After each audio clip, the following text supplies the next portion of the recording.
Hello guys, welcome back to our channel. போன வீடியோவில் நம்ம எப்படி பே பண்ணி ரெண்டர் ஃபார்மில் ரெண்டர் பண்ணலாம் அப்படிங்கிறத பற்றி பார்த்தோம். இந்த வீடியோவில் வந்து நம்ம எப்படி ஃப்ரீயாக ரெண்டர் பண்ணலாம் அப்படிங்கிறத பற்றி பார்க்கலாம். அதுக்கான ஒரு வெப்சைட் இருக்குது, ஷீபிட் அப்படின்னு ஒரு வெப்சைட் இருக்குது. அந்த வெப்சைட்டில் போய் நம்ம எப்படி ரெண்டர் பண்ணலாம், அது போக நமக்கு தேவையான நிறைய இன்ஃபர்மேஷனை பற்றி நம்ம இந்த வீடியோவில் கம்ப்ளீட்டாக பார்க்கலாம். ரொம்ப டைம் வேஸ்ட் பண்ணாமல் டேரெக்டாக வீடியோக்குள்ள போகலாம். ஓகே, இப்போ நம்ம ஷீபிட் ஓப்பன் பண்ணிக்கலாம். அதுக்கு வந்து அட்ரஸ் பாரில் போய் ஷீபிட் அப்படின்னு ஃபஸ்ட்டு டைப் பண்ணுங்கள். ஷீபிட் அப்படின்னு கொடுத்து நம்ம கூகுளில் சர்ச் பண்ணோம் அப்படின்னா இந்த மாதிரி வரும். நம்ம அதை ஃபஸ்ட்டு ரிசல்ட்டை ஓப்பன் பண்ணிக்கலாம். ஓப்பன் பண்ணிட்டு இந்த இடத்துல பார்த்திங்கன்னா இதில் லாகின்க்கு ஒரு ஆப்ஷன் இருக்கும். நம்ம அதில் போய் லாகின் பண்ணிக்கணும். நான் ஆல்ரெடி லாகின் பண்ணி வச்சுருக்கிறேன். ஸோ இந்த ரெண்டர் ஃபார்ம் பொறுத்தவரைக்கும் என்ன அப்படின்னா, இது வந்து ஒரு கம்யூனிட்டி ரெண்டர் ஃபார்ம். இது வந்து ஒரு கம்பெனி மாதிரி, அதாவது நம்ம முன்னாடி பார்த்த அந்த ரெண்டர் ஃபார்ம் மாதிரி கிடையாது. இது வந்து நம்மளை மாதிரி எல்லாருமே அவங்க கம்ப்யூட்டரை வந்து இந்த வெப்சைட்டோட கனெக்ட் பண்ணுவாங்க. கனெக்ட் பண்ணிவிட்டு நம்ம எல்லாம் சேர்ந்து இன்னொருத்தருக்கு தேவையான ஒருத்தருக்கு ரெண்டர் பண்ணி கொடுக்கணும். அதே மாதிரி நமக்கு தேவைன்னா மற்றவங்களாம் சேர்ந்து நமக்கு ரெண்டர் பண்ணி தருவாங்க. ஸோ இப்படி தான் இந்த வெப்சைட் வந்து ஃப்ரீயாக ரன் ஆகிட்டு இருக்குது. நம்ம ஃப்ரீயாக அப்லோட் பண்ணிக்கலாம், ஃப்ரீயாக நம்மளோட ப்ராஜெக்ட்டை ரெண்டர் பண்ணிக்கலாம். ஸோ ஃபஸ்ட்லேருந்து நம்ம பார்க்கலாம். இந்த ஹோமை கிளிக் பண்ணோம் அப்படின்னா நமக்கு இந்த வெப்சைட்டோட ஸ்டாட்டிஸ்டிக்ஸ் எல்லாமே இருக்கும். எத்தனை ஃப்ரேம்ஸ் இன்னும் இருக்குது, எத்தனை ப்ராஜெக்ட் இப்போ ஆக்டிவாக இருக்குது அப்படிங்கிற எல்லாமே இருக்கும். அப்புறம் கெட் ஸ்டார்டட் அப்படி போனோம்னா இதில் தான் நம்மளோட ஃபைலை நம்ம அப்லோட் பண்ணணும். அப்லோட் பண்ணுறதுக்கு முன்னாடி நீங்கள் ஒரு விஷயம் நோட் பண்ணிங்க. நீங்கள் ஃபஸ்ட் டைம் இந்த வெப்சைட்டில் நீங்கள் ஐடி க்ரியேட் பண்ணுறீங்க அப்படின்னா நீங்கள் முதல்ல ஒரு 10 பேருக்கிட்ட ரெண்டர் பண்ணி கொடுத்ததுக்கப்புறம் தான் உங்களோட ப்ராஜெக்ட் ரெண்டர் பண்ண முடியும். ஸோ அதை மைண்டில் வச்சுக்கோங்க. முதல்ல நம்ம 10 பேருக்கு ஹெல்ப் பண்ணணும். அதுக்கப்புறம் தான் நமக்கு மற்றவங்க ஹெல்ப் பண்ணுவாங்க. ஸோ அதுக்கப்புறம் என்னன்னா, நம்ம ரெண்டர் பண்ணுறதுக்கு முன்னாடி நமக்கு எவ்வளோ பாயிண்ட்ஸ் தேவைப்படும் அப்படிங்கிறத நம்ம இந்த இடத்துல எஸ்டிமேட் பண்ணி பார்த்துக்கலாம். அதுக்கு ரெண்டர் டைமில் பொறுத்தவரைக்கும் நான் ஒரு டெஸ்ட் நான் இப்போ பண்ண போகிறேன், இப்போ நான் அப்லோட் பண்ண போகிறேன். அந்த ஃபைலுக்கான டெஸ்ட்டு டைமிங் பார்த்திங்க அப்படின்னா 0.4 மினிட் ரெண்டர் ஆச்சுது. அதில் வந்து 250 ஃப்ரேம் இருக்குது. ஸோ 250 ஃப்ரேம் கொடுத்துட்டு நம்ம இந்த இடத்துல GPU ஆர் ப்ராசஸர் கொடுத்தோம்னா வந்து 1650 கொடுக்குறேன். இந்த இடத்துல கீழே வந்து எனக்கு GTX இருக்கும். இது கொடுத்தோம்னா இதுதான் என்னோடய கிராஃபிக்ஸ் கார்டு. இப்போது ஓகே கொடுத்தோம் அப்படின்னா எனக்கு வந்து இந்த ப்ராஜெக்ட் வந்து 680 பாயிண்ட்ஸ் எடுக்கும். அதாவது என்கிட்ட இருந்து 250 பாயிண்ட்ஸ் மைனஸ் ஆகும். ஓகே, இப்போ இதில் பார்த்தீங்கன்னா நம்மளோட வெயிட்லிங் சொல்லிடும். மொத்தம் 27 ப்ராஜெக்ட் இப்போ ஆன்லைனில் இருக்குது. அதில் என்னோடய ப்ராஜெக்ட் வந்து 11வது இருக்குது. இது போக நான் வந்து 20,000 பாயிண்ட் ஜெனரேட் பண்ணியிருக்கேன். நான் மட்டும் இல்லை, நான் வந்து ஒரு டீமாக நாங்கள் 3 பேர் சேர்ந்து பண்ணியிருக்கோம். அதனால் 20,000 பாயிண்ட் ஜெனரேட் பண்ணியிருக்கோம். அதனால் எங்களுக்கு வந்து எக்ஸ்ட்ரா ஒரு பூஸ்ட் கொடுத்து நம்மளை 10வது இடத்துல கொடுக்கும். நம்ம வந்து நம்மளோட ப்ராஜெக்ட் வந்து 10வதாக ரெண்டர் ஆகும். ஸோ இதில் எப்படி நம்ம பாயிண்ட்ஸ்லாம் எடுக்கிறது அப்படின்னு பார்த்தீங்கன்னா, நம்ம மற்றவங்க ஹெல்ப் பண்ணும்போது ஒவ்வொரு ஃப்ரேம் நம்ம ரெண்டர் பண்ணும்போது நமக்கு வந்து கொஞ்சம் பாயிண்ட்ஸ் கிடைக்கும். அந்த மாதிரி நம்ம பாயிண்ட்ஸ் வந்து சேர்த்து வச்சுக்கலாம். அப்படி நம்மளோட பிசியாக நம்ம ரெண்டரிங்காக விட வேண்டாம் அப்படின்னு நினச்சிங்க அப்படின்னா இந்த டொனேட் அப்படின்னு ஒரு ஆப்ஷன் இருக்கும். இந்த டொனேட்டில் போயிட்டு பிகம் பேட்ரான் கொடுங்க. பேட்ரானில் போய் இதில் வந்து நமக்கு வந்து 5 ஸ்லாட் இருக்கும். இந்த 5 லெவலில் ஏதாவது ஒன்று நம்ம செலக்ட் பண்ணிக்கலாம். நம்ம வந்து சீப்பாக பார்த்தோன்னா அந்த $2 ஸ்லாட் நம்ம செலக்ட் பண்ணோம் அப்படின்னா இதில் ஜாயின் பண்ணோம் அப்படின்னா நமக்கு வந்து உடனே 20,000 பாயிண்ட்ஸ் வரும். அதாவது உடனே கிடைக்காது, மாத கடைசியில், அதுவும் 1ஆம் தேதி அந்த மாதிரி கரெக்டாக ஒரு மாதம் கழிச்சா நமக்கு வந்து அந்த 20,000 பாயிண்ட்ஸ் கிடைக்கும். அது போக நம்ம ஃபஸ்ட் டைம் இதை சப்ஸ்கிரைப் பண்ணும்போது நமக்கு வந்து எக்ஸ்ட்ரா ஒரு 20,000 பாயிண்ட் கிடைக்கும். ஸோ ஒரு ஆள் 40,000 பாயிண்ட் கிடைக்கும். இந்த மாதிரி நம்ம பண்ணோம்னா ஸோ ஜாயின் பண்ணோம் அப்படின்னா இன்டர்நேஷ்னல் ட்ரான்சாக்ஷன் பண்ணக்கூடிய கிரெடிட் கார்டு தேவைப்படும். அதை யூஸ் பண்ணி நம்ம இதில் ஜாயின் பண்ணிக்கிட்டோம் அப்படின்னா நமக்கு வந்து மாத கடைசியில் அப்படின்னா மாத ஸ்டார்டிங்கில் பார்த்திங்கன்னா $2 அவங்க எடுத்துகிட்டு நமக்கு 20,000 பாயிண்ட் மெயிலில் சென்ட் பண்ணுவாங்க. நம்ம அதில் வந்து ஒரு லிங்க் வரும். அந்த லிங்க்கை கிளிக் பண்ணோம் அப்படின்னா நமக்கு வந்து அந்த 20,000 பாயிண்ட்ஸ் நம்மளோட ப்ரொஃபைலில் ஆட் ஆகிரும். இப்போ நம்ம எப்படி ரெண்டர் பண்ணலாம் அப்படிங்கிற பார்க்கலாம்.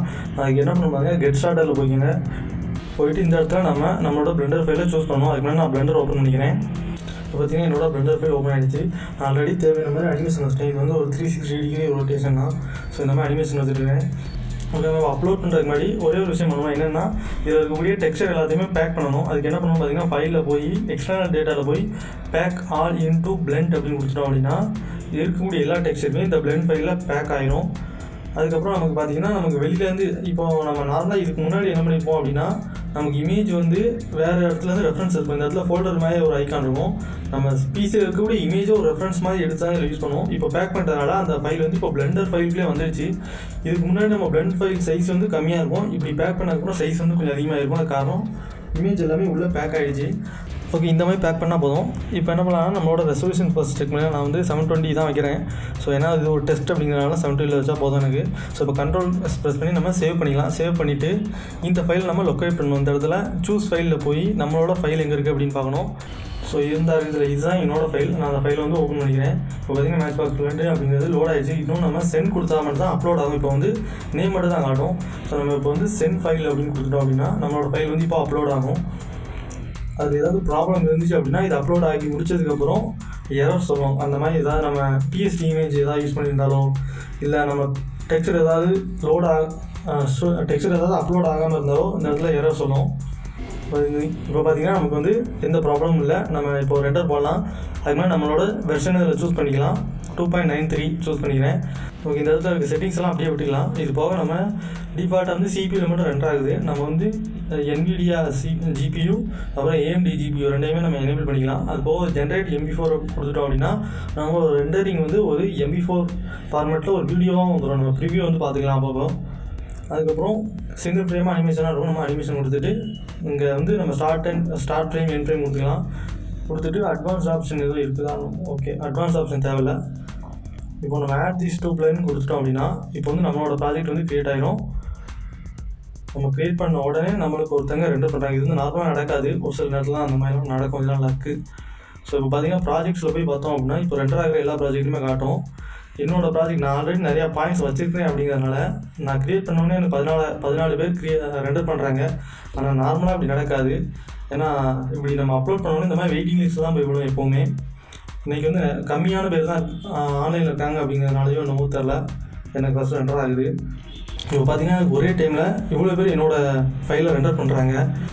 இப்போ பாருங்கள், நான் என்னோடய ப்ராஜெக்ட் ஆட் பண்ணி 3 நிமிஷம் தான் ஆகுது. ஆனால் எனக்கு 240 ஃப்ரேமே ரெண்டர் ஆகிடுச்சு. கிட்டத்தட்ட 194 ரெண்டர் ஆகி முடிச்சிருச்சு. அது போக மிச்சம் உள்ள ஒரு 50 ஃப்ரேம் இப்போ ரெண்டர் ஆகிட்டு இருக்குது. இதுவும் ஒரு 5 நிமிஷத்தில் முடிஞ்சிடும். ஸோ இது வந்து பியூர் லக்கு தான். ஸோ எல்லா டைமும் நமக்கு இந்த மாதிரி நடக்காது. இப்போ எனக்கு ஏதோ லக் இருக்குது அப்படிங்கிறனால நான் ஆட் பண்ண உடனே எனக்கு எல்லாமே ரெண்டர் ஆகி முடிச்சிருச்சு. ஆனால் நான் முன்னாடி ஒரு ப்ராஜெக்ட் பண்ணும்போது எனக்கு 2 மணி நேரம் ரெண்டரிங் ஸ்டார்ட் ஆகிறதுக்கு ஆச்சுது. என்னோட ப்ராஜெக்ட் இந்த மாதிரி தான் வெயிட்டிங் லிஸ்ட்டில் இருந்துச்சு. அந்த மாதிரி இடத்துல நம்ம என்ன பண்ணோம் அப்படின்னா இந்த ஷீபிட்டோட கிளையண்ட் சாஃப்ட்வேர் ஒன்று இருக்கும். அந்த சாஃப்ட்வேர் ஓப்பன் பண்ணிக்கோங்க. ஓப்பன் பண்ணணும். இந்த மாதிரி ஃபஸ்ட்டு எக்ஸ்ட்ராக்ட் ஆகும். ஓகே, எக்ஸ்ட்ராக்ட் ஆகணும். நம்ம என்ன பண்ணணும் பார்த்தீங்கன்னா செட்டிங்ஸில் போய் நம்மளோட இன்ஃபர்மேஷன்லாம் இந்த மாதிரி சைன்இன் பண்ணிக்கணும். யூசர் நேம் கொடுத்து இந்த ஷீபிட் வெப்சைட்டில் கொடுத்து அதே யூசர் நேம் பாஸ்வேர்டு கொடுத்து சைன்இன் பண்ணிக்கணும். அதுக்கப்புறம் நம்மளோட டிவைஸில் எதை யூஸ் பண்ணலாம், CPU யூஸ் பண்ணலாமா இல்லை கிராஃபிக்ஸ் யூஸ் பண்ணலாமா, அந்த மாதிரி நம்ம எதை யூஸ் பண்ணலாம்னு நினைக்கிறோமோ, எதை நான் வந்து ரெண்டல் மாதிரி விடலாம்னு நினைக்கிறோமோ அதை வந்து எனேபிள் பண்ணிவிட்டு சேவ் கொடுத்துக்கோங்க.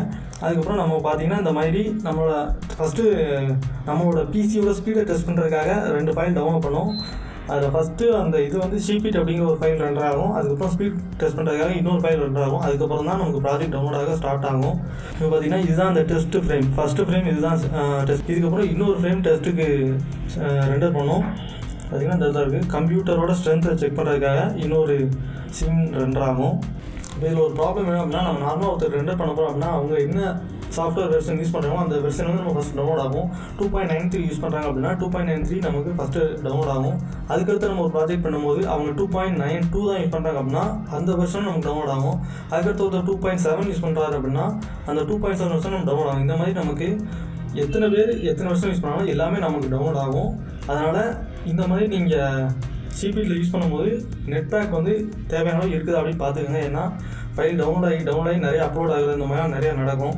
ஸோ அதனால் நெட் பேக் ரொம்ப முக்கியம். என்னோடய ப்ராஜெக்ட் இன்னும் 13 ஃப்ரேம் ரெண்டர் ஆகிட்டு இருக்குது. கிளிக் பண்ணி பாருங்க, இந்த 13 ஃப்ரேம் நம்மளோட ப்ராஜெக்ட் யாரெல்லாம் ரெண்டர் பண்ணாங்க அப்படிங்கிறத நம்ம இந்த இடத்துல பார்த்துக்கலாம்.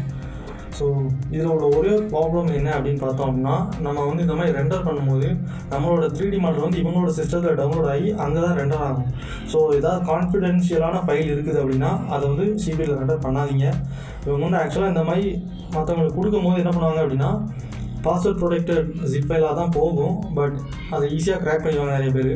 ஸோ அந்த மாதிரி க்ராக் பண்ணி அந்த நம்மளோட கான்ஃபிடென்ஷியலான 3D மாடல் எடுத்துக்கிறதுக்கு வாய்ப்பு நிறையா இருக்குது. ஸோ அந்த மாதிரி ரொம்ப முக்கியமான ஃபைல்ஸ் எதுவுமே இதில் ரெண்டர் பண்ணாங்க.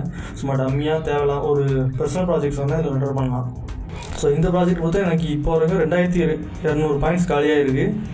இது என்னோடய சிஸ்டத்தில் நான் ரெண்டர் பண்ணியிருந்தேன் அப்படின்னா எனக்கு வந்து இந்த இடத்துல பார்த்தீங்கன்னா 4 மணி நேரம், கிட்டத்தட்ட 4 மணி நேரத்தில் 4.5 மணி நேரம் ரெண்டர் ஆகிருக்கும். அது வந்து நான் இந்த வெப்சைட்டில் யூஸ் பண்ணதுனால எனக்கு 8 நிமிஷத்தில் முடிய போகுது. இந்த மாதிரி இப்போ எனக்கு இந்த ஒரு ஃப்ரேம் வந்து 11 நிமிஷத்துல நான் ஆட் பண்ணிட்டேன். 11 நிமிஷமாக ஒருத்தர் ரெண்டர் பண்ணிக்கிட்டே இருக்கிறாங்க. ஒரு சில நேரத்தில் பார்த்தோம் அப்படின்னா இது வந்து 40 நிமிஷம் ஆகும், 50 நிமிஷமாக கூட ஆகும். ரொம்ப நேரமாக ரெண்டர் மட்டுமே பண்ணிக்கிட்டு இருக்க மாதிரி இருக்கும்.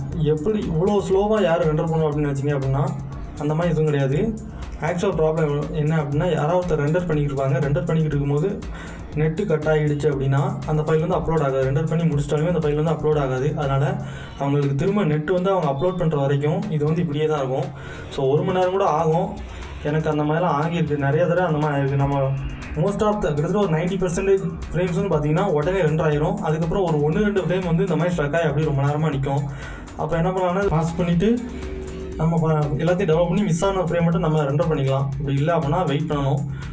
ஸோ 40 நிமிஷம் கிட்ட ஆகும் நினைக்கிறேன். 40 நிமிஷமோ 1 மணி நேரமோ ஆகும்.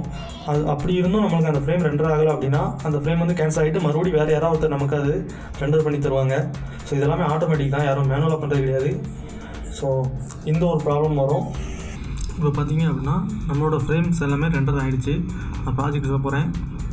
இதில் பார்த்தோம்னா நம்மளோட ஃப்ரெண்ட்ஸ் ஆல்ரெடி ரெண்டர் ஆகிடுச்சு. அதனால் என்ன பண்ணலாம்னா நம்மளோட ப்ரொஃபைலில் போய் பார்க்கலாம். மை அக்கௌண்ட்டில் போய் பார்த்தோம் அப்படின்னா இந்த மாதிரி காட்டும். நம்ம ரெண்டர் பண்ண ரீசெண்டாக ரெண்டர் பண்ண ப்ராஜெக்ட்ஸ்லாம் காட்டும். இப்போ பண்ண வந்து நம்ம இந்த மேட்ச் பாக்ஸ் ரெண்டர் பண்ணோம். அதோட ப்ரிவ்யூ பார்த்திங்கன்னா இந்த இடத்துல இருக்குது. ஸோ இதில் ஒரு விஷயம் நோட் பண்ணிங்கன்னா தெரியும், எனக்கு வந்து இந்த ப்ராஜெக்ட்டுக்கு 2500 பாயிண்ட்ஸ் கிட்ட காலியாக இருக்குது. நம்ம ஃபஸ்ட்டு எஸ்டிமேஷன் பார்க்கும்போது 700 பாயிண்ட் தான் காட்டுச்சு. ஆனால் நமக்கு ஸ்பெண்ட் பண்ண பாயிண்ட்ஸ் பார்த்திங்க அப்படின்னா 2500. ஸோ நம்ம எஸ்டிமேட் பண்ணும்போது கரெக்டான டைமிங்கில் போட்டு பண்ணலாம். சும்மா 0.4 மினிட்ஸ் அப்படின்னு நான் ஃபஸ்ட்டு எஸ்டிமேட் பண்ணேன். ஆக்சுவலாக அது வந்து 0.6 ஆர் 0.7 மினிட்ஸ் இருக்கும் அப்படின்னு நினைக்கிறேன். ஸோ அந்த மாதிரி சின்ன மிஸ்டேக்கில் கூட நமக்கு நிறையா பாயிண்ட்ஸ் காலியாகும். அதுக்கப்புறம் பார்த்திங்கன்னா ரெண்டர் டைம் பார்த்திங்கன்னா 5.5 மணி நேரம் ரெண்டர் ஆகிருக்க வேண்டிய ஒரு ப்ராஜெக்ட் வந்து நமக்கு 22 நிமிஷத்தில் முடிஞ்சிருச்சு. நான் என்னோடய பிசியில் ரெண்டர் பண்ணியிருந்தேன் அப்படின்னா 5.5 மணி நேரம் ஆகிருக்கும். இதில் பண்ணனால நமக்கு 22 நிமிஷத்தில் முடிஞ்சிருச்சு. அதுவும் நம்ம 22 கூட ஆகாது, கிட்டத்தட்ட ஒரு 10 நிமிஷம் 15 நிமிஷத்துலேயே முடிஞ்சிருக்கும்னு நினைக்கிறேன். ஏதாவது 1-2 ஃப்ரேம் வந்து ஸ்ட்ரக் ஆகி நின்றுருக்கும். ஸோ அவ்வளோதான். நமக்கு இப்போ வந்து இதில் போய் நம்ம டவுன்லோட் பண்ணிக்கலாம், நம்மளோட ஃப்ரேம்ஸை டவுன்லோட் பண்ணிக்கலாம். ஸோ நம்மளோட பர்சனல் ப்ராஜெக்ட் வந்து ஷீபிட் வந்து ரொம்ப யூஸ்ஃபுல்லாக இருக்கும். அதனால் யாருக்கெல்லாம் தேவைப்படுதோ அவங்களாம் யூஸ் பண்ணிக்கோங்க, ஃப்ரீ தான். ஓகே, நம்ம ஷீபிட் யூஸ் பண்ணும்போது காமனாக ஃபேஸ் பண்ணக்கூடிய சில ப்ராப்ளம்ஸ் பற்றி சொல்கிறேன். நம்ம ஃபஸ்ட்டு டைம் ஐடி கிரியேட் பண்ணியிருக்கோம் அப்படின்னா நம்மளோட ப்ராஜெக்ட்டை உடனே ரெண்டர் பண்ண முடியாது. முன்னாடி 10 ஃப்ரேம் நம்ம ரெண்டர் பண்ணி கொடுக்கணும் வேறு யாராவது ஒருத்தருக்கு. அதுவே நமக்கு 2-3 மணி நேரம் ஆகும், சில பேருக்கு 8 மணி நேரம் கூட ஆகும். ஸோ அதனால் என்ன பண்ணுங்க அப்படின்னா நைட்டு தூங்குறதுக்கு முன்னாடி ரெண்டர் போட்டிங்க அப்படின்னா காலையில் ஒரு 10 ஃப்ரேமோ 20 ஃப்ரேமோ ரெண்டர் ஆயிரும். அது போக நமக்கு ஒரு 3000 to 4000 பாயிண்ட்ஸும் கிடச்சிரும். ஸோ அதனால் அதுக்கப்புறம் நம்மளோட ப்ராஜெக்ட் நம்ம ரெண்டர் பண்ணிக்கலாம். அதுக்கப்புறம் நெட்வொர்க் ரொம்ப முக்கியம். ஏன்னா நம்ம ரெண்டர் பண்ணும்போது நிறையா ஃபைல் அப்லோட் ஆகும், டவுன்லோட் ஆகும். அதனால் நெட்வொர்க் வந்து ஸ்டேபிளாக பார்த்துக்கோங்க. அதுக்கப்புறம் ஒரு ப்ராஜெக்ட் ஆட் பண்ணிட்டீங்க அப்படின்னா அப்படியே விட்டுறாதீங்க. உங்களோட ஷீபிட் கிளையண்ட் ஓப்பன் பண்ணி அதில் உங்களோட ப்ராஜெக்ட் நீங்கள் ரெண்டர் பண்ண ஸ்டார்ட் பண்ணுங்கள். ஒரு 10 ஃப்ரேமாக நீங்கள் ரெண்டர் பண்ணதுக்கப்புறம் தான் மற்ற எல்லாருமே உங்களுக்கு ரெண்டர் பண்ண ஸ்டார்ட் பண்ணுவாங்க. அது ஆட்டோமேட்டிக் தான், பட் அப்படி தான் நடக்கும். இப்போ பார்த்தீங்கன்னா இதில் வெயிட்டிங் லிஸ்ட் வந்து ரொம்ப நேரமாக இருக்குது. இந்த 20 ப்ராஜெக்ட் வந்து ரொம்ப நேரமாக நிற்கிது. ஆனால் இவங்களுக்கு மட்டும் தான் திரும்ப ரெண்டர் பண்ணிக்கிட்டு இருக்கும். இந்த இடத்துல இவங்களுக்கு தான் ரெண்டர் பண்ணிக்கிட்டு இருக்கும். எனக்கு நிறையா பாயிண்ட்ஸ் இருந்துச்சு, நான் ஆன்லைனில் இருந்தேன் அப்படின்னால எனக்கு ஃபஸ்ட்டே நமக்கு ஈஸியாக ரெண்டர் ஆகி முடிச்சிச்சு. ஆனால் இவங்க நிறைய பேர் பார்த்திங்கன்னா இந்த மாதிரி 0ல் தான் இருக்கும். இவங்கெல்லாம் அப்படியே ஃபைலை மட்டும் அப்லோட் பண்ணிட்டு அப்படியே போயிடுவாங்க, ரெண்டர் பண்ண மாட்டாங்க. அதனால் இவங்களுக்குலாம் அப்படி பார்க்கிங்லேயே தான் கிடக்கும். ஸோ இது ஒரு பாயிண்ட் ஞாபகம் வச்சுக்கோங்க. ப்ராஜெக்ட் அப்லோட் பண்ண மட்டும் பத்தாது, நீங்கள் ஒரு 10 ஃப்ரேமாவது உங்கள் ப்ராஜெக்ட்டில் நீங்கள் ரெண்டர் பண்ணணும். அதுக்கு அடுத்த பாயிண்ட் என்னென்னு பார்த்தீங்கன்னா, நம்ம ஃபைல் அப்லோட் பண்ணுறதுக்கு முன்னாடி நம்மளோட டெக்ஸ்சர் ஃபார்மெட் வந்து ஒன்று பிஎன்ஜியாக இருக்கணும், அப்படின்னா ஜேபக்காக இருக்கணும். பிஎஸ்டியாக மட்டும் இருக்கக்கூடாது. ஏன்னா பிஎஸ்டி ஃபார்மெட் வந்து அப்லோட் ஆகாது. அப்புறம் பிங்க் கலரில் அந்த ஒரு மிஸ்ஸிங் டெக்ஸ்சர் அந்த ஒரு மெட்டீரியல் தான் காட்டும் பிஎஸ்டி அப்லோட் பண்ணிங்க அப்படின்னா. அதுக்கப்புறம் முன்னாடி நான் சொன்ன மாதிரி பாயிண்ட்ஸ் நிறையா வேணும் அப்படின்னா பேட்ரானில் போய் ஜாயின் பண்ணுங்கள். $2 தான். நீங்கள் எத்தனை டாலர் கொடுத்து நீங்கள் ஜாயின் பண்ணாலுமே உங்களுக்கு 20,000 பாயிண்ட் தான் கிடைக்கும். ஸோ அதனால் மினிமமாக கூட ஜாயின் பண்ணிக்கலாம். ஃபஸ்ட் டைம் ஜாயின் பண்ணும்போது நம்ம எக்ஸ்ட்ரா ஒரு 20,000 பாயிண்ட் கிடைக்கும். எனக்கு நிறையா பாயிண்ட் இருந்துச்சு அப்படிங்கிறதுனால எனக்கு வந்து பார்த்திங்கன்னா நான் ஆட் பண்ண உடனே எனக்கு எல்லாமே ரெண்டர் ஆகிடுச்சு. அதனால் பாயிண்ட்ஸ் ரொம்ப முக்கியம் இந்த இதை பொறுத்த வரைக்கும். ஃப்ரீயாக இருக்க டைமில் இல்லை உங்களுக்கு யூஸ் இல்லாத கம்ப்யூட்டர்லாம் பார்த்திங்கன்னா லாகின் பண்ணி வச்சுக்கோங்க. உங்கள்கிட்ட எத்தனை கம்ப்யூட்டர் இருக்கோ எல்லாத்தையும் லாகின் பண்ணி வச்சிட்டிங்க அப்படின்னா நிறையா பாயிண்ட்ஸ் கிடைக்கும். அது மூலமாக நீங்கள் ஈஸியாக ஃபாஸ்ட்டாக ரெண்டர் பண்ணிக்கலாம். அதே மாதிரி லாஸ்ட்டு என்னென்னு பார்த்தீங்கன்னா குரூப்பு. இந்த மாதிரி டீமாக ஃபார்ம் ரெண்டர் பண்ணும்போது உங்களோட ரெண்டரிங் வந்து இன்னும் ஃபாஸ்ட்டாக இருக்கும். இந்த குரூப்பில் பார்த்திங்கன்னா 190 பேர் இருக்காங்க. இந்த குரூப்லேருந்து யாராவது ஒருத்தர் ரெண்டருக்காக ஃபைல் அப்லோட் பண்ணியிருக்காங்க அப்படின்னா அந்த குரூப்பில் உள்ள மிச்சம் யாரெல்லாம் ஆன்லைனில் இருக்காங்களோ அவங்க எல்லாரும் சேர்ந்து ஃபஸ்ட்டு அவருக்கு தான் ரெண்டர் பண்ணுவாங்க, அதுக்கப்புறம் தான் மற்றவங்களுக்கு பண்ணுவாங்க. ஸோ டாப் லெவலில் இருக்கக்கூடிய குரூப்பில் ஜாயின் பண்ணிட்டீங்க அப்படின்னா உங்களோட ரெண்டர் வந்து இன்னும் ஃபாஸ்ட்டாக இருக்கும். இந்த வீடியோ பிடிச்சிருந்துச்சு அப்படின்னா லைக் பண்ணுங்கள். இந்த வீடியோ பற்றின ஃபீட்பேக்கை கமெண்ட்டில் சொல்லுங்கள். நம்ம சேனலுக்கு ஃபஸ்ட் டைம் வரீங்க அப்படின்னா மறக்காமல் சப்ஸ்கிரைப் பண்ணுங்கள், பெல் ஐக்கானையும் ப்ரெஸ் பண்ணுங்கள். அடுத்த வாரம் நான் வேறு ஒரு டுட்டோரியலோடு உங்களை மீட் பண்ணேன். Thank you, good bye.